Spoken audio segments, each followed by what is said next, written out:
ये जो झूठ बोलता है और शर्म नहीं आती कि 2022 आजादी के 75 साल होंगे, तब तक हिंदुस्तान में एक भी परिवार ऐसा नहीं होगा जिसका अपना खुद का पक्का घर नहीं होगा। या तो हमें उजाड़ के बांग्लादेश भेज दो, पाकिस्तान भेज दो, हम जाएंगे कहाँ? अरे बाप रे। कि हमारी आय इतनी दुगनी हो गई कि हमारे खेत में जो है हमारी आय दुगनी करने के लिए रोज रात को सब लठ लेके बैठे हैं, क्योंकि वो योगी और मोदी आवे हमारे खेत की फसल ले जाए लूट के। मतलब आवारा पशु हैं जो, अब जो आप कहो, मैं तो बता रहा हूँ, रात को वही लुट्टे हैं, उन्हीं से चौकीदारी करनी है। और फिर वे दिन में जावें तो वहाँ जाके लखनऊ में जाके वो समिट में शामिल हो जाएं कि वो विदेशी फंड लाना उन्हें, तो हमारे खेत से लेवें और योगी जी को दिया मैं दिन में जाके फंड। ये हो रहा। इस देश के अंदर एक भी संस्थान नहीं चल रहा था कोरोना काल में, सब बंद था, सिर्फ एग्रीकल्चर चल रहा था। और इनके दोस्तों की संपत्ति कई हजार गुना बढ़ गई। तो मेहनत करते हैं ना वो काहे में मेहनत कर रहे थे मुझे बता दे, जब सारी पे ताला लगा पड़ा था। उद्योग लगा रखे उन्होंने, उद्योग में तो ताले लगे पड़े थे, ताले। जब देश में कर्फ्यू लगा हो तो ताले लगे थे। कैसे उसका बढ़ा ये नहीं समझ आ पाओगे। क्यों? कि तुम्हें तो धर्म की अफीम चटा रखी, तुम कुछ नहीं बोल सकते धर्म के आगे। देखिए मेरी आय दुगनी हो गई, अब जो आय दुगनी हुई है तो अब पैसा हो गया ज़्यादा, उस पैसे से अब हमें जो है कुछ खरीदना पड़ेगा, क्योंकि उसे हम रख सकते नहीं, क्योंकि हमारी तो आय दुगनी होगी। तो अब हम सोच रहे हैं कि दिल्ली में कोई सेंट्रल विस्टा बिकाऊ हो तो बता देना, आप पत्रकार महोदय हैं, तो वो ख़रीद लेंगे और एक आधा हेलीकॉप्टर खरीदेंगे खेत पे जाने को लिए और बाकी अपने फार्म पे जाने के लिए। मतलब आय डबल हो गई आपकी। हाँ, इतनी ज़्यादा होगी कि वो अब हमसे झेल नहीं रही, इतनी ज़्यादा आय होगी। इतनी क्यों कर दी मोदी ने? हमने तो इतनी ना कही थी। आप मजाक उड़ा रहे हो मोदी सरकार का। भाई मजाक तो आप उड़ा रहे हो। किसान की आय जिस दिन आय दुगनी की छोड़ दीजिए आप, किसान की फसल का वाजिब दाम, एमएसपी पे गारंटी का कानून बना दें, समय से उसको उसकी फसल का दाम मिल जाए, उसको बिजली, जब कहते हैं एक देश एक राष्ट्र एक कानून, तो भैया बिजली का बिल भी हमारा ऐसे ही कर दो खेती का, जैसा और प्रदेशों में। हरियाणा के बराबर कर दो, चलो पंजाब में तो दूसरों की सरकार है, हरियाणा में तो थारी है, उसके बराबर कर दो। नहीं करेंगे। हिंदुस्तान में सबसे महंगी बिजली उत्तर प्रदेश का किसान भुगत रहा है, और ऊपर से मीटर लगा रहे। जब वोट मांगने आते हैं, जब कहते हैं किसान को फ्री बिजली देंगे, और अब उसमें ज़बरदस्ती ट्वेलों पे जाकर के मीटर लगा रहे। भाई ऐसा कौन सा इनके पास इंजीनियर आके बैठ गया कि जो मीटर में से फ्री की बिजली निकलती हो?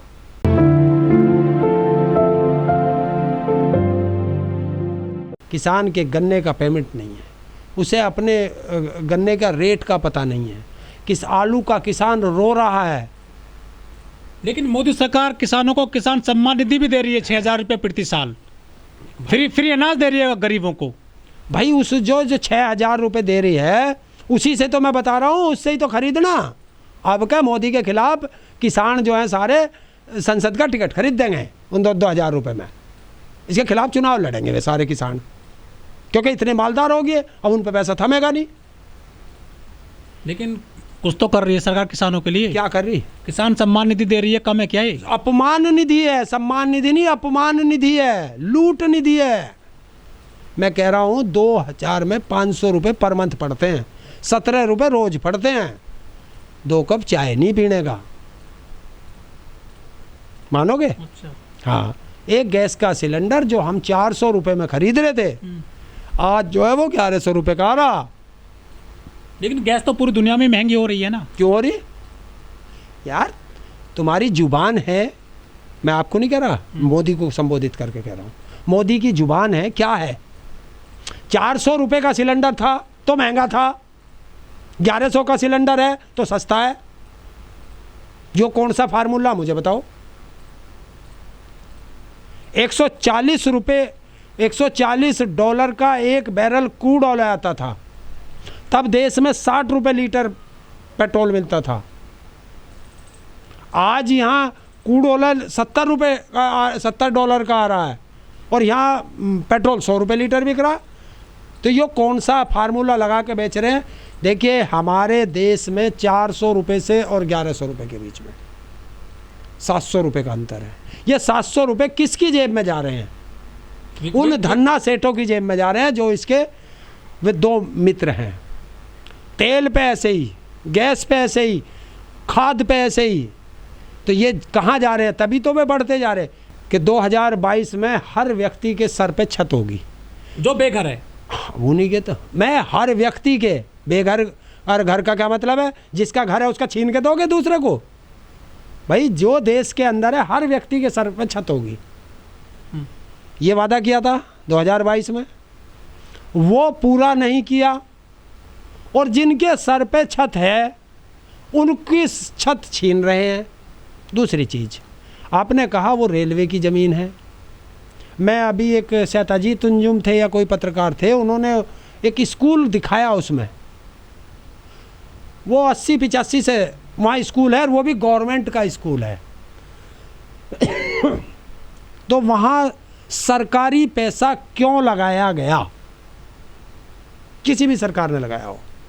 दूसरी चीज़, अगर वो रेलवे की ज़मीन थी तो वहाँ पक्का कंस्ट्रक्शन कैसे कराया गया? वहाँ सड़कें कैसे बनाई गई? पानी और बिजली की व्यवस्था कैसे की गई? तब ये देश का प्रदेश का शासन प्रशासन कहाँ था? हराम की दौलत और रिश्वत लेने के लिए सारे खड़े हैं। जब मुसीबत आती है तो उस पे आती है। उस समय से लेकर आज तक जितने अधिकारी और कर्मचारी वहाँ लगे, सबकी संपत्ति सीज कर दो। उन जो उस विभाग के मंत्री रहे उस समय से आज तक सबकी संपत्ति सीज करो। है हिम्मत तो करके दिखाओ। लेकिन उन्हें करे कौन? वे तो इनके बाप है। तो आफत किस पे आएगी? उन गरीबों पर। गरीबों के घर तोड़ेंगे, क्योंकि तलवार हमेशा गरीब पर ही लटकती है।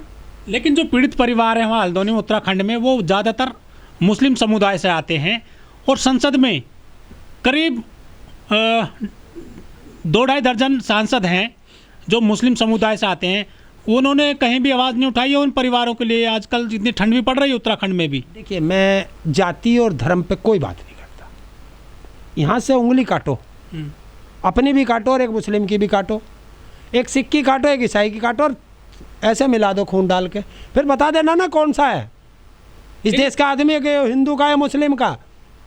ये जाति और धर्म इसी में तो बांटना। आप भी वहीं फंसते जा रहे हो जहाँ सरकार आपको फंसा रही है। मैंने बताया ना, ये अंग्रेज़ों के पिट्ठू रहे हैं। ये अंग्रेज़ों की नीति चलाते हैं। जिस तरीके से अंग्रेज चलाते थे, फूट डालो राज करो, पहले तुम्हें और हमें हिंदू और मुस्लिम में लड़ाएंगे। लेकिन सांसद सर किस लिए? फिर वो जो जनता की बात नहीं कर रहे हैं वो। कोई सांसद, ये सांसद उस लिए नहीं है, ये तो यहाँ दलाली खाने के लिए है। दलाली खाने के लिए संसद में बैठते हैं। उद्योगपतियों से पैसे लेके उनके सवाल उठाते हैं वो वहाँ। तो दलाली खाते नहीं खाते हैं? किसी भी सांसद की आप जाके 90% सांसद लोकसभा के हों चाहे राज्यसभा के हों चाहे विधायक हों, सबकी संपत्ति की जांच करा लो, कैसे बढ़ गई मुझे बता दो। लेकिन और लोगों के तो जो है स्टे हो जाते हैं मकानों पर, और यहाँ पर जो है स्टे नहीं हो रहा है। सुप्रीम कोर्ट गए हुए हैं, 50,000 के करीब जनसंख्या है वो, जिनको ये बेघर करने चाह रहे, और वो भी इस कड़कड़ाती ठंड में। यहाँ जहाँ आप बैठे हो यहाँ 4 डिग्री है, वो तो और पहाड़ों के नज़दीक है, वहाँ तो मुझे ऐसा लगे 1 या 2 में ही होगा टेम्परेचर। तो वो दिन भर वो हाय हुल्ला मचाते हैं अपने बचाने के लिए। रात को वो इस कड़कड़ाती धूप में दुआएं करते हैं कि किसी तरह उनका आशियाना बच जाए। सारा ज़िंदगी चली जाती है एक अच्छे इंसान को घर बनाने में। 2 मिनट लगते हैं अरे नेताओं तुम्हें उनका घर ढाने में। क्या बद्दुआएं लेके मरोगे? सिकंदर देखा था, जब सिकंदर आया था इस देश को लूटता हुआ, सारा देश लूटता चला आया था, और जब गया था ना तो खाली हाथ गया था, सब यहीं रह गया था। आपको कमाना है तो इज्जत कमाओ, नाम कमाओ कि तुम्हें याद करें। ऐसा ना हो तुम्हारे मरने के बाद तुम्हारी अर्थी पे भी ये थूकने भी ना जाएं। देश की जनता। तो इसलिए उनके घरों को बचाओ,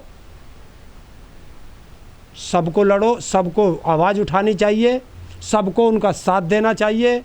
और न्यायपालिका भी अगर आपकी इस वीडियो को देखे तो मैं उनसे भी अनुरोध करूंगा कि उनके घर उजाड़ने से पहले, कोई गलत निर्णय देने से पहले जो जो अधिकारी वहाँ रहे पहले उन पे कार्रवाई करो, फिर इन पे करना तो न्याय, एक सच्चा न्याय होगा।